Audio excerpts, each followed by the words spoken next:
Hello. അങ്ങനെ നാട്ടിലെത്തിൻ്റെ പിറ്റേ ദിവസം തന്നെ അമ്മുക്കുട്ടിയുടെ ഭരതനാട്യം അരങ്ങേറ്റത്തിന് ദക്ഷിണ കൊടുക്കുന്ന ചടങ്ങുള്ള ദിവസമായിരുന്നു. രാവിലെ വിളക്കൊക്കെ വെച്ച് അമ്മുക്കുട്ടി ആദ്യം തന്നെ അച്ഛൻ്റെ അനുഗ്രഹമാണ് വാങ്ങിയത്. അത് കഴിഞ്ഞ് ഞങ്ങൾ നേരെ അമ്പലത്തിൽ പോയി. അമ്പലത്തിൽ ഇവിടുത്തെ പ്രത്യേക വഴിപാടാണ് മഞ്ചാടി മാലയും മയിൽപ്പീലിയും. അങ്ങനെ അതൊക്കെ ഞങ്ങൾ സമർപ്പിച്ച് അമ്പലത്തിൽ നിന്ന് ഇറങ്ങിയിട്ട് നേരെ വീട്ടിൽ വന്നു. അപ്പോൾ അമ്മുക്കുട്ടി ആദ്യം, പിന്നെ എനിക്കാണ് ദക്ഷിണ തന്നത്. അമ്മുക്കുട്ടീനെ അനുഗ്രഹിച്ചു. എൻ്റെ ഏറ്റവും വലിയ ആഗ്രഹമായിരുന്നു അമ്മുക്കുട്ടീനെ ഡാൻസ് പഠിപ്പിക്കണത്. ജനിച്ചത് പെൺകുട്ടിയാണെന്ന് അറിഞ്ഞപ്പോൾ തൊട്ട് മനസ്സിൽ കൊണ്ടുവരുന്നൊരു ആഗ്രഹമായിരുന്നത്. എനിക്ക് ചെറുപ്പത്തിൽ പഠിക്കാൻ പറ്റിയില്ല, എങ്കിലും എൻ്റെ ആഗ്രഹം ഞാൻ നടത്തിയെടുത്തു.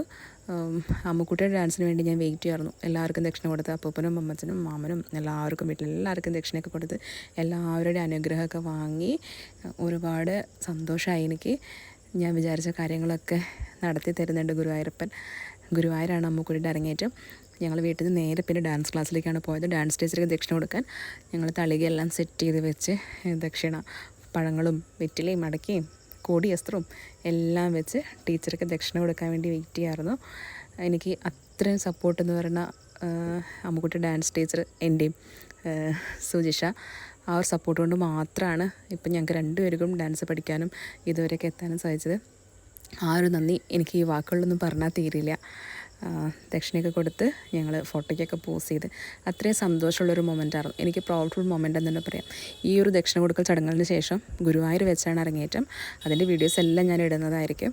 എല്ലാവരും കാത്തിരിക്കണേ. എനിക്ക് അത്രയും സന്തോഷമുള്ളതാണ്. എൻ്റെ ബക്കറ്റ് ലിസ്റ്റിൽ ഓരോന്നായിട്ട് ഞാൻ ഫുൾഫിൽ ചെയ്തുകൊണ്ടിരിക്കുകയാണ്. അപ്പോൾ ഞാൻ അത്രയും ഹാപ്പി ആയിരുന്നു. അപ്പോൾ അരങ്ങേറ്റത്തിൻ്റെ വീഡിയോസ് എല്ലാം ഉടനെ വരുന്നതായിരിക്കും. കാത്തിരുന്ന് കാണണേ.